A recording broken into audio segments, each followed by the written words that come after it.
اعوذ باللہ من الشیطان الرجیم بسم اللہ الرحمن الرحیم۔ سورہ زمر سے جو مکیات کا سلسلہ شروع ہوا ہے اس کے بارے میں ایک تو اصولی بات میں یہ بتا چکا ہوں کہ یہ تمام مکی صورتیں جو ہیں ان میں اگرچہ جو مکی صورتوں کے عام مضامین ہیں وہ بھی آئیں گے، دہرا کر آئیں گے، آخرت کا بھی ذکر ہوگا، توحید کا بھی ہوگا، رسالت کا ذکر ہوگا، اللہ کی نعمتوں کا ذکر ہوگا، تذکیر بآلاء اللہ بھی، تذکیر بایام اللہ بھی، لیکن یہ کہ ان میں خاص طور پر توحید جو ہے گویا کہ اس پورے گروپ کا جو عمود ہے وہ توحید ہے۔ ان میں سے بھی جو یہ چار صورتیں آ رہی ہیں، سورہ زمر اور سورہ مومن، سورہ زمر ہم پڑھ چکے ہیں، سورہ مومن کا تھوڑا سا حصہ رہ گیا ہے، پھر سورہ حامیم السجدہ ہے، پھر سورہ شورى ہے۔ یہ چار صورتیں ایک خاص اعتبار سے بڑی اہمیت کی حامل ہیں۔ توحید عملی یعنی توحید ایک عقیدے کی ہے جیسے کہ میں نے کل عرض کیا تھا، اور ایک ہے عمل میں توحید، جس کے لیے کہ حضور کا یہ خطبے کے اندر بھی الفاظ آتے ہیں وحد اللہ یا ایھا الذین آمنوا یا ایھا الناس وحد اللہ، توحید کو اور کامل کرو اور کامل کرو، اور توحید اور توحید اور توحید۔ اور باب تفعیل میں توحید جو مصدر بنتا ہے وہ بھی ہے کہ کسی چیز کو تدریجاً، جیسے تعلیم تدریجاً، یعنی آسان کام نہیں ہے۔ توحید پر انسان کا کاربند ہونا جو ہے یہ مسلسل محنت اور مشقت چاہتا ہے۔ اب اس میں وہ بات ذرا ایڈ کر لیجئے جو بالکل شروع میں نے تعارف قرآن کے ضمن میں جو گفتگو ہوئی تھی تو اس میں آپ کو بتائی تھی کہ جیسے قرآن مجید کی ہر آیت اپنی جگہ پر علم و حکمت کا ایک موتی ہے، لیکن جو آیات ملا دی جاتی ہیں ایک صورت کی شکل میں، ان کی مثال ایسے ہے کہ جیسے ایک ڈور کے اندر موتیوں کو پرو دیا گیا ہے۔ اب یہ جو ترتیب ہے اس سے اس کے اندر ایک نیا حسن پیدا ہوتا ہے۔ اسی طریقے سے پھر صورتیں ہیں وہ بھی ڈوروں کے اندر پروئی ہوئی ہیں، مکی صورتیں، مدنی صورتیں، دونوں کا گروپ بن گیا، پھر مکی صورتیں، پھر مدنی صورتیں، ان کے بھی عمود ہیں۔ اب ظاہر بات ہے کہ عام طور پر تو مکیات اور مدنیات کے مضامین بہت کچھ مشابہ ہوں گے، کتاباً متشابہاً، جیسا کہ ہم پڑھ چکے ہیں سورہ زمر میں۔ اور یہ آپ کو معلوم ہے کہ ڈور تو بڑی ایسی چیز ہوتی ہے جو نظر بھی نہیں آتی ہے، وہ تو ہار کے موتی نظر آ رہے ہیں، اسی طریقے سے صورتیں نظر آ رہی ہیں، ڈور جو ہے وہ تلاش کرنی پڑتی ہے کہ مرکزی مضمون کیا ہے، ان دونوں کو اس ربط کے اندر مربوط کرنے والی بات کون سی ہے۔ تو ہم نے دیکھا کہ سورہ مومن اور سورہ زمر میں توحید عملی انفرادی سطح پر اس کا مضمون مکمل ہو گیا۔ توحید عملی کا ایک پہلو یہ سامنے آیا کہ اللہ کی بندگی کی جائے، عبادت کی جائے، لیکن اطاعت کو اس کے لیے خالص کرتے ہوئے، یہ گویا کہ توحید ہے عملی۔ اسی کا دوسرا رخ ہے اور یہ داخلی رخ ہے،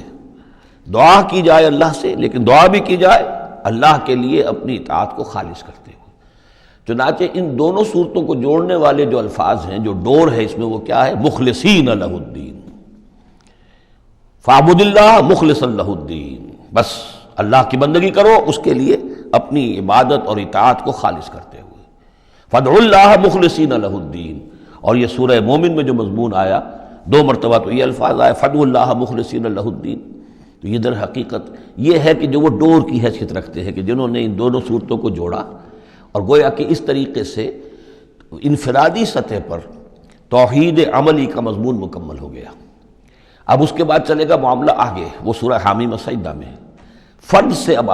بات آگے بڑھے گی، اجتماعیت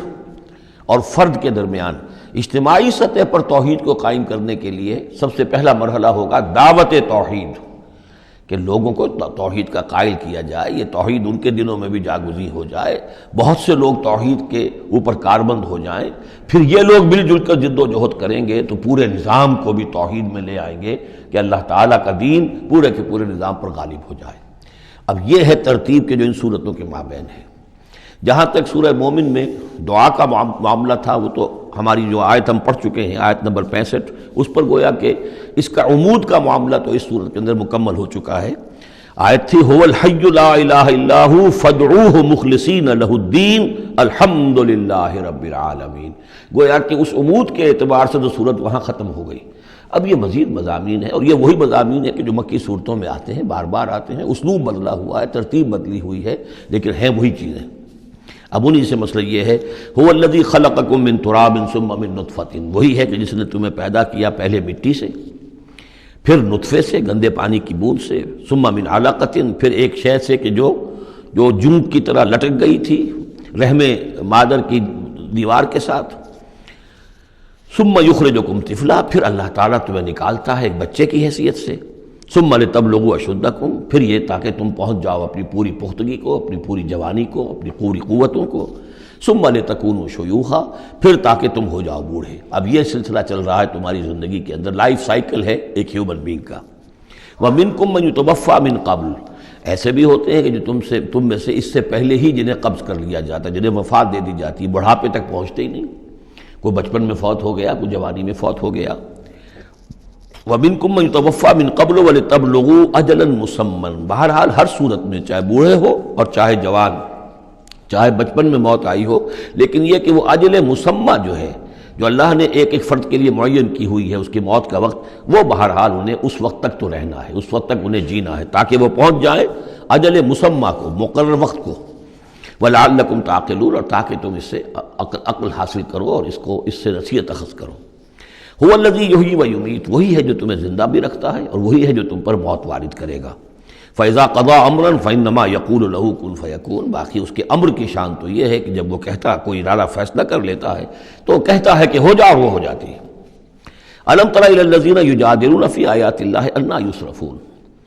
کیا تم نے غور نہیں کیا ان لوگوں کے حال پر؟ لفظی ترجمہ تو ہوگا کیا تم نے دیکھا نہیں، لیکن یہ کہ مفہوم کیا ہے، تم نے غور نہیں کیا۔ الم تر الی الذین یجادلون فی آیات اللہ، جو اللہ تعالیٰ کی آیات میں جھگڑ رہے ہیں، بحث و تبحیث کر رہے ہیں، انا یصرفون، وہ کہاں سے پھرائے جا رہے ہیں، یعنی حق کے قریب پہنچ کر لوٹائے جا رہے ہیں۔ قسمت کی خوبی دیکھیے، ٹوٹی کہاں کمند، دو چار ہاتھ جب کہ لبے بام رہ گیا۔ انہیں محمد کا دور نصیب ہوا صلی اللہ علیہ وسلم، ان کا قرب نصیب ہوا، اسی شہر میں بس رہے ہیں، کتنی بڑی بڑی نعمتیں ان پر اللہ تعالیٰ کی ہوئی ہیں۔ فَأَنَّىٰ يُصْرَفُونَ، کہاں سے یہ لوٹائے جا رہے ہیں، کہاں سے پھرائے جا رہے ہیں۔ الَّذِينَ كَذَّبُوا بِالْكِتَابِ، وہ لوگ کہ جنہوں نے جھٹلایا کتاب کو، وَبِمَا أَرْسَلْنَا بِهِ رُسُلَنَا، اور ان چیزوں کو جھٹلایا جو دے کر ہم نے بھیجا اپنے رسولوں کو، فَسَوْفَ يَعْلَمُونَ، تو پھر کچھ وقت کی بات ہے، انہیں معلوم ہو جائے گا، حقیقت ان پر منکشف ہو جائے گی۔ اِذِ الْأَغْلَالُ فِي أَعْنَاقِهِمْ، جبکہ طوق ان کے گردنوں میں پڑے ہوں گے، وَالسَّلَاسِلُ، اور زنجیروں میں وہ جکڑے ہوں گے، يُسْحَبُونَ، اور گھسیٹے جائیں گے، فِي الْحَمِيمِ، کھولتے پانی میں، ثُمَّ فِي النَّارِ يُسْجَرُونَ، اور پھر انہیں آگ کے اندر جھونک دیا جائے گا۔ ثُمَّ قِيلَ لَهُمْ أَيْنَ مَا كُنتُمْ تُشْرِكُونَ، پھر ان سے کہا جائے گا کہاں ہیں وہ جنہیں تم شریک کیا کرتے تھے، من دون اللہ، اللہ کے سوا۔ قَالُوا ضَلُّوا عَنَّا، وہ کہیں گے سب گم ہو گئے، کھوئے گئے۔ بل لم ندعو من قبل شیئا، بلکہ اے اللہ اب تو ہم پر یہ حقیقت واضح ہو گئی کہ ہم جو پکارتے تھے ان کی کوئی حقیقت تھی ہی نہیں، یعنی ہم پکار رہے تھے سمجھ کر کہ کوئی معبود ہے، وہ تو تھے ہی نہیں، ہم نہیں پکار رہے تھے کسی بھی شے کو، کوئی شے تھی ہی نہیں، اس کا وجود ہی نہیں تھا۔ کذالک یضل اللہ الکافرین، اس طرح اللہ تعالیٰ بھٹکا دیتا ہے کافروں کو۔ ذالکم بما کنتم تفرحون فی الارض، اور یہ سب اس لیے ہوا کہ تم زمین میں اترا رہے تھے، بڑے خوش و خرم تھے، جو بھی ہم نے کو دے دلا دیا تھا، تو وہ جو ہلدی کی گانٹھ مل جائے کسی کو اور وہ پنساری بن بیٹھے تو تمہارا حال وہ تھا۔ تفرحون فی الارض بغیر الحق، بغیر اس کے کہ تمہیں اس کا حق پہنچتا، وبما کنتم تمرحون، اور اتراتے بھی تھے، اکڑتے بھی تھے۔ ادخلوا ابواب جہنم خالدین فیہا، داخل ہو جاؤ جہنم کے دروازوں میں، وہاں سدا رہنے کے لیے۔ فبئس مثوى المتکبرین، تو بہت ہی برا ہے یہ ٹھکانہ متکبرین کا، تکبر کرنے والوں کا۔ صدق اللہ العظیم۔